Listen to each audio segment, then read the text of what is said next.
Greetings anime addicts and cartoon fanatics, and welcome to the series that focuses on only one of those two groups, the top 10 list of my favorite anime of the year. And man, did this year suck for many reasons and for many people. Like, honestly, I was so depressed with how these months were going, I almost decided to say heck with this list and not do it. But honestly, we need some positivity in this day and age, and I'm going to give that to you. So just like last time, the list will be based on a rating system where I take the averages given per episode on anime on a scale from 1 to 5, but unlike last year, I'm going to challenge myself. I will round up the averages, and if any of the ratings match, I will have to decide which one is more deserving of a higher spot. Before we begin though, here are the anime that just missed the mark. In Spectra, the first Crunchyroll original I tried out, and though it featured some interesting thought experiments, the show was filled too much with people just sitting in one place and talking instead of action scenes. Plus had a problematic relationship where one person is basically pushed into a relationship they don't want to be in. Not horrible, but not anime of the year contender either. The God of High School, the other Crunchyroll original I tried. It did have its insane fighting that defied all kinds of logic, and that was entertaining, but the overall plot became so overblown and confusing that by the last 2 episodes I was tapped out and caring at all. Sing Yesterday for me. A decent yet somewhat convoluted love triangle that dealt with emotional moments like dealing with unrequited love and coming to terms with the death of a loved one. I remember liking this show, but honestly, I feel there's better out there. Arachi de Shiamaru. Speaking of better out there, this right here is a Yuri romance anime that not only hooks me in more than others, but it's the first one I can think of that can find nearly 0 problematic elements in it. Fair warning, it doesn't really have an ending, or at least not one I found satisfying. Rent a Girlfriend... Okay, look. In the videos I plan to do in 2021, this anime is going to be one of them. To say this is an honorable mention feels wrong, but also right. It's a show that needs a deeper analysis, so yeah, I say watch it, but with caution. Oh, and FYI, Hirogase When They Cry and Jujutsu Kaisen are shows that are running into 2021, so because of that, I decided not to put them in this year's list. I'm saving judgment for those next year.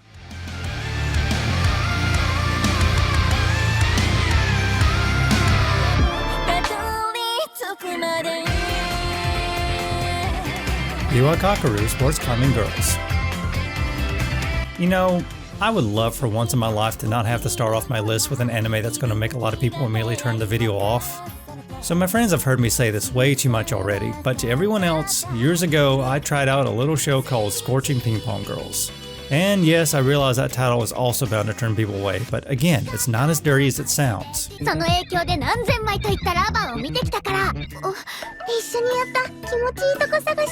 Those are out of context. Shut up. As I was saying, Scorching Ping Pong Girls was a cute girls do sports anime show I fell in love with, not just because of the cute girls, but because it handled the sports very well, featured intense matches, and cast of memorable characters with both entertaining traits, but also distinct motivations and clear aspirations. It was so well written that it actually had me crying for a supposed villain of the story. That just isn't normal for me. So ever since then, whenever a cute girl sports anime comes out, I watch in hopes that I can find another one of its kind, and... no, that one didn't do it. It had its moments. No. Well, the animation was nice at times. No. God, no. And then came along Iwakakaru, which is basically the closest thing I'm going to get, it seems.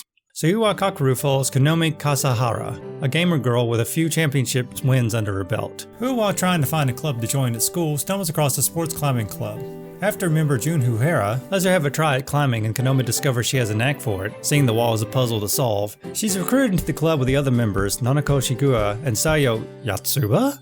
Now when it comes to how this compares to the likes of Scorching Ping Pong Girls, there are some similarities. Both have a wide range of characters that have interesting quirks. Both even feature an intimidating character with a scary face and characters with verbal tics, which, by the way, as a person who likes verbal tics, this show is one this year that proved to me that not all verbal tics are equal. I mean, I did like Akane Uchimura and her constant use of cat puns, but watch the episode that fully features Ankurusu and you'll see how fast verbal tics cannot be so kukusu. Oh, god dang it, now I'm doing it. Anyway, yes, this show does have a wide cast of characters, but I will admit that unlike Scorching Ping Pong Girls, Iwakakaru just didn't do enough with these characters at times. Heck, the most intimidating character barely impacted the story at all, and kind of was just there. They even have this meeting of the leaders of the different schools moment that was shot in a foreboding way, but by the end of the show, nothing really comes of this. Another thing to point out about the show is the framing. It's a show about the cute, beautiful, athletic women in sports outfits getting sweaty, so yeah, some certain angles are present and may have certain pervy reasons for being there, but then again, as a friend of mine pointed out, women just existing on screen does not mean they have to be sexualized. And comparing the show with the likes of How Heavy Are the Dumbbells You Lift or Huracan Receive, yeah, this show is tame by comparison. But with all that, the thing I can point to why this show is able to make it to number 10 is something present in a show like Scorching Ping Pong Girls, but not in a show like Huracan Receive. And that's dealing with loss and the pressure of the sport itself. Huracan Receive's biggest fault was it was a character who just started getting better and beating the best in Japan in one summer and basically no losses. Iwakari shows characters actually lose and sometimes unexpectedly over small mess-ups.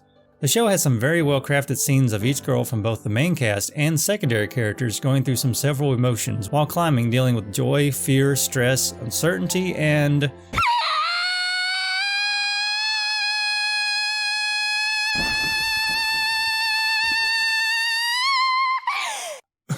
okay, not gonna lie. I was both shocked and moved by this moment, as well as laughing my head off at it. Like, I got what stress she was going through and could feel the sudden burst of emotion from it, but this shot is where it suddenly felt silly. One of my favorite scenes was after one defeat in a tournament. June, who has quit the club, is working at a wall climbing training facility with her former rival Akane. After some back and forth, a challenge to show the kids how to climb the toughest path occurs when Akane does okay, but June, still dealing with the stress of losing, can't even start. This should be something Akane should be reveling in, seeing her rival failing and looking like a fool, but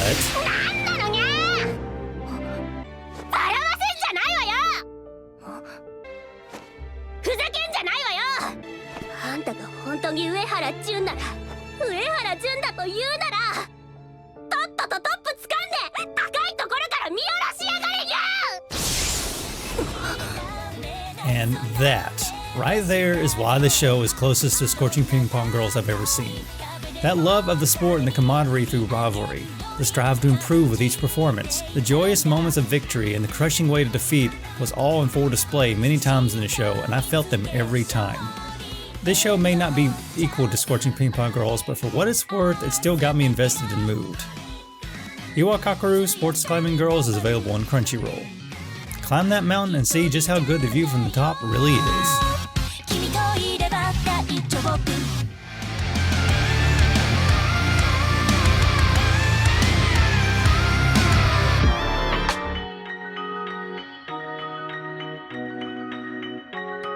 Fruits Basket second season. I am not happy. I'm not happy one bit. Now, don't take that the wrong way. I'm not saying the season was bad. Not in any way, shape, or form. Fruits Basket's second season took what was in the first season and built on it.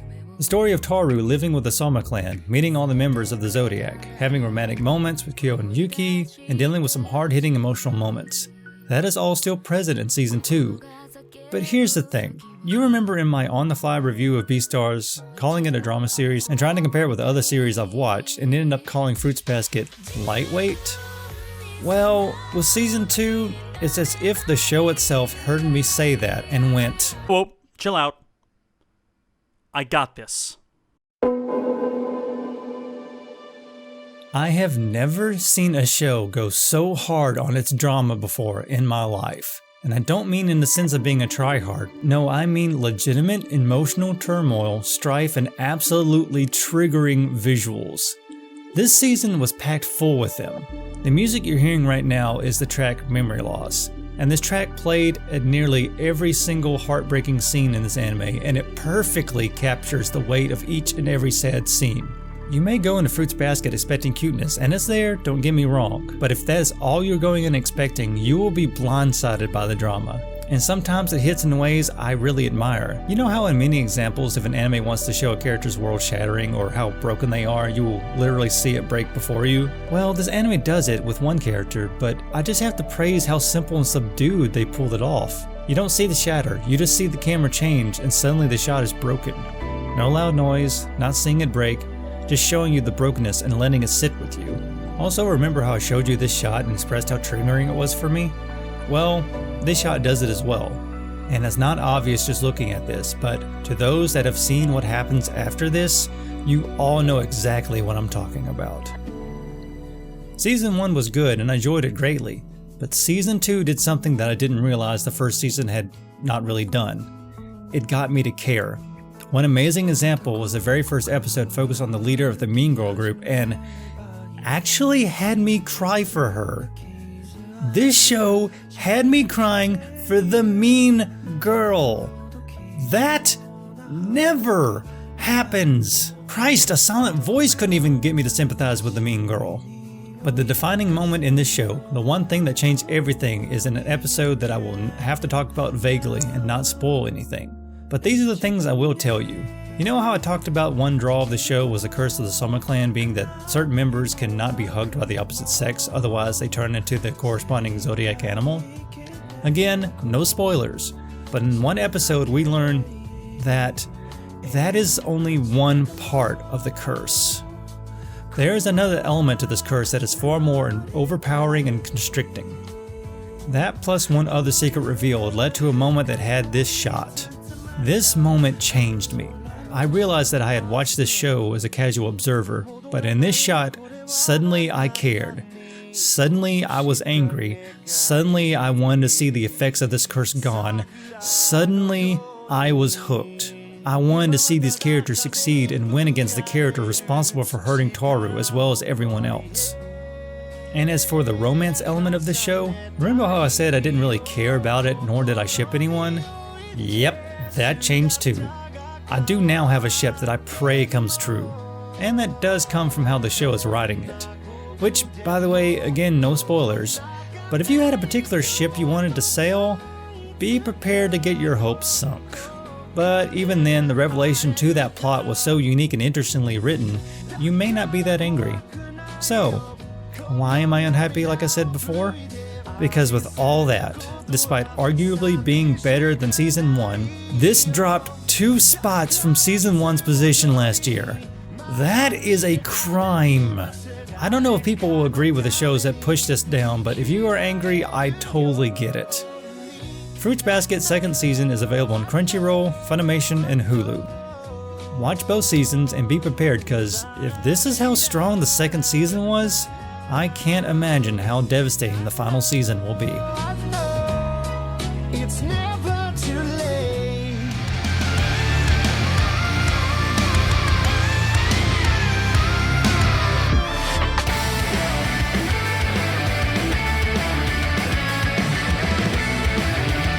Deca-dence. The premise takes place in a post-apocalyptic world where 90% of humanity has been lost after mysterious creatures known as Gadals began terrorizing the land. To battle against this threat, a group of militia formed the anti-Gadal corps known as the Power, and created a mobile fortress to combat the Gadal, and it was given the name Deca-dence. The fortress takes the energy created by Gadal, known as Oxyon, and battles are fought by the Gears, while repairs to the fortress are performed by the Tankers. Which sounds backwards now that I think about it. And our story follows one tanker named Natsumi, an orphan teenage girl with a prosthetic arm and a can-do, energetic attitude. She dreamed of becoming a gear, but her request was never sent through, and the others suggest it's because of her arm. So instead, she is given the duty of a tanker, which is disappointing to her, but her new boss Kaburagi explains that her first years are actually be cleaning duty, which involves removing the remains of dead Gadals off the fortress. Natsumi, despite all this, still wishes to one day become a soldier and help defeat the Gadal once and for all to bring peace. Kaburagi feels it's an impossible dream and basically tells her to have no ambitions. But after a freak accident puts him in battle, Kaburagi's quick actions to the battle in order to save themselves creates an even bigger drive for Natsumi to want to become a soldier and begs Kaburagi to teach her. Okay, if that sounds even a little bit interesting to you, then go watch it, because the rest of this review is plot-relevant spoilers. You see, the studio that made this is also the one that made Saga of Tanya the Evil. And just like Saga of Tanya the Evil, Deca-dence starts off one episode with one plot, and episode 2 reveals the actual plot. Skip to this time frame if you want to avoid being spoiled. Deca-dence is actually not just a fortress to protect the last remaining humans, but also a gigantic MMORPG style facility where aliens can join in and fight as soldiers. And the kicker in all this is those humans in the game are real. This huge entertainment industry is basically a twisted conservation of humans, while at the same time using humans as NPCs. And the big reveal is Kaburagi is not a human, but one of these players. Or at least he used to be. Kaburagi was once one of the top players in deca-dence, but after sharing the secret to the prohibited action known as limiter releasing, Kaburagi is punished by being forced to work undercover as a human tanker who by night is responsible for eliminating bugs in deca-dence. Bugs referring to anything that can cause problems for deca-dence. Kaburagi had decided to simply not refuel his Oxymon, which once it runs out, he will die. But while taking care of one bug, Natsumi witnesses him. To Kaburagi's surprise, not only does Natsumi just mistaken him for stealing from an unconscious person, but Natsumi doesn't start processing for him to eliminate. He checks her record and discovers she is marked as deceased. Kaburagi becomes invested in Natsumi and decides to live on to see how this bug would live in this world. Needless to say, the plot setup of this anime is pretty compelling. A story that involves two sets of perspectives with very different ideas of the world, but both have the same strive: the will to move on and improve on the situations they've been placed in. The budding relationship between Natsumi and Kaburagi was inspiring and sweet. The story goes between both the world of deca-dence and the world of these aliens, which animation-wise almost feels like not just a different anime, but a different company. I'm not the only one getting Studio Trigger vibes from this anime, am I? Deca-dence was a huge surprise for me and had intense battles, heartwarming moments, and inspiring perseverance from both the main characters. And quite possibly one of the best epilogues I've ever seen in a while. Also, there is some debate that this show is being an indictment of capitalism, but that's a topic I'm just not qualified to cover, so I'm not gonna try. Deca-dence is available in Funimation and Hulu. Watch it if you're ready to tear down the system.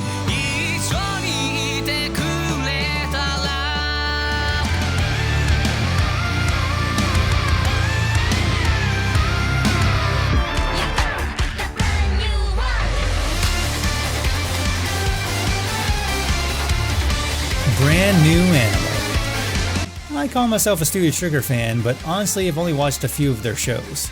But the ones I have watched all have one thing in common: fast, loose, creative, and downright fun animation. From Space Patrol Lulaco to Promare, Studio Trigger shows like them are visual eye candy. And today's subject is no exception. Brand New Animal consists of a world filled with humans and beastmen, which are basically animal-human hybrids that can morph between looking human and being furry.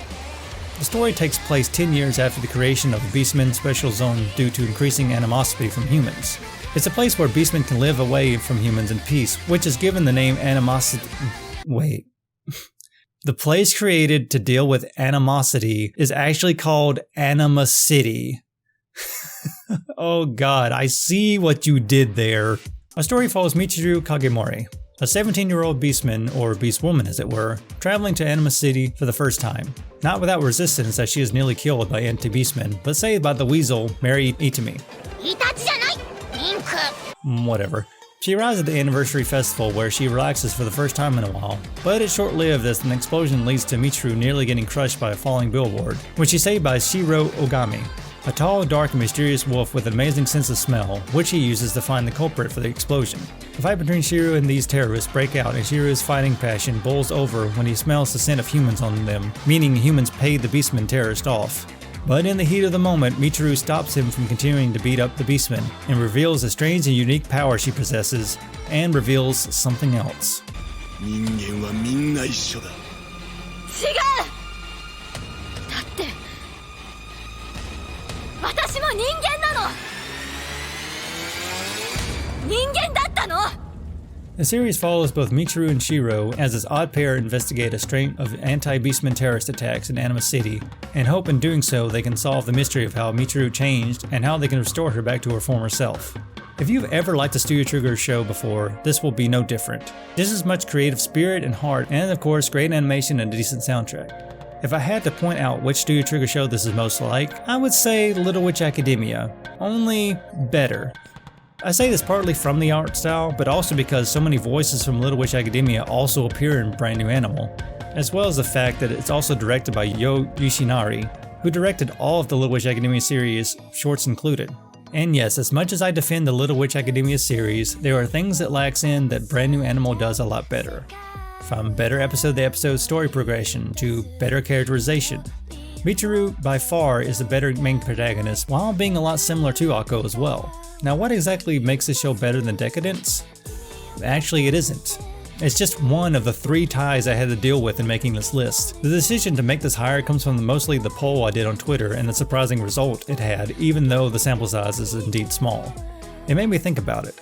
And though I can't really say what it was that made me like Brand New Animal more, maybe there's bias because the studio trigger, but nevertheless, this show still deserves more eyes on it. Brand New Animal is available on Netflix. Don't hesitate, just go ahead and watch it.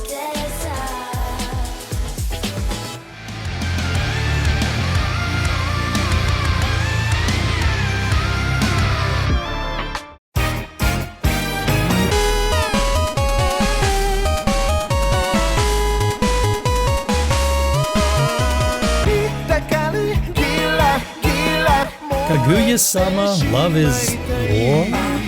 Last year, Season 1 of Love is War was a show that I really liked, but despite that, it just missed out on making it on the top 10. Fortunately, Season 2 was not only good enough to make the list, but it nearly broke the top 5. I was able to talk a bit about Season 1 when I discovered a great scene in my Chasing Fireworks video.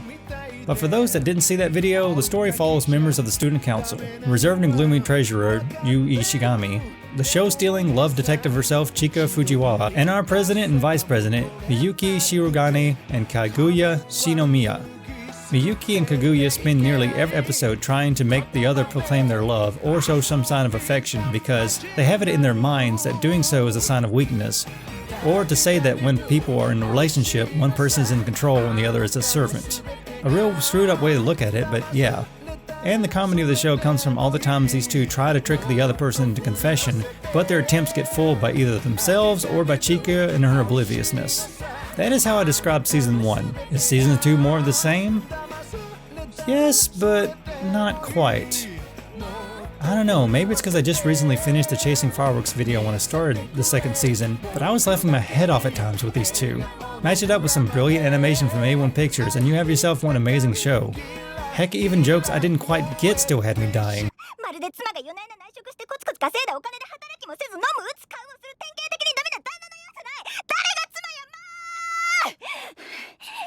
The one moment that had me rolling was while the student council was moon-gazing. Kaguya planned to say things to get Miyuki to do romantic things like give her his coat or get close in.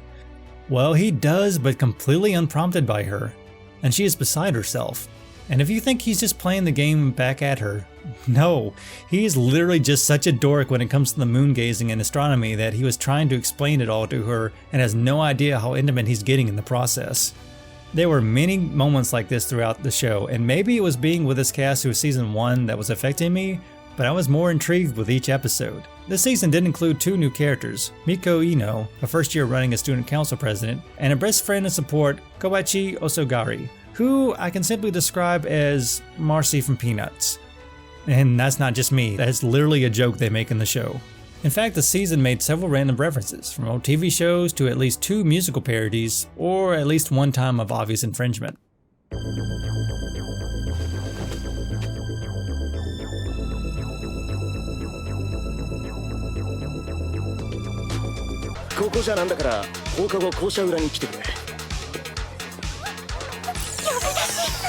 The one thing I can remember about Miko is being a student of a high public moral standing. She confuses a lot of Kaguya and Miyuki's interactions as some kind of degenerate misconduct, which leads to some funny misunderstandings and some telling back and forth reactions.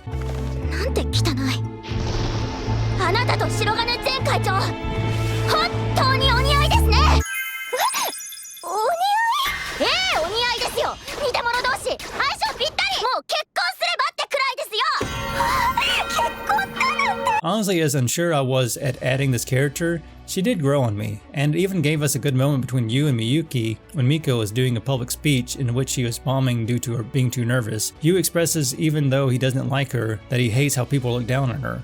So Miyuki comes on stage to debate her, knowing all her nerves would go away once she focuses on him, and though defeated in the debate, she makes an impact on a few students.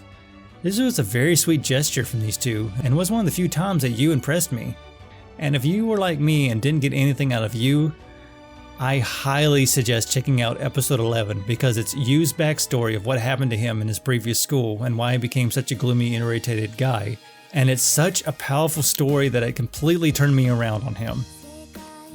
All that is good, but one thing that really sent this show to this high spot on the list was something you may have noticed in the title of Season 2, that inclusion of a question mark. That's because of something that I never caught on to in Season 1. You see, Kaguya and Miyuki didn't start this love war because they liked each other. In fact, they are completely oblivious of their own feelings for each other. They literally started this whole thing as some superiority complex towards the other, and no clue if this emotion they have now was always there or formed over time, but in Season 1 they simply were playing their games. In Season 2, not only is the whole game starting to become into question, no spoilers, but one person is actually confronted face to face about it all and suggested that one is in love with the other. And that character is suddenly confronted with the reality. And honestly, it's just such a surreal and very silly moment in the show. I don't want to say too much because honestly these jokes are so much better if you don't know anything about them. So all that's left to say is Kaguya-sama Love is War is available in Funimation. Don't question it, just accept it and take it all in.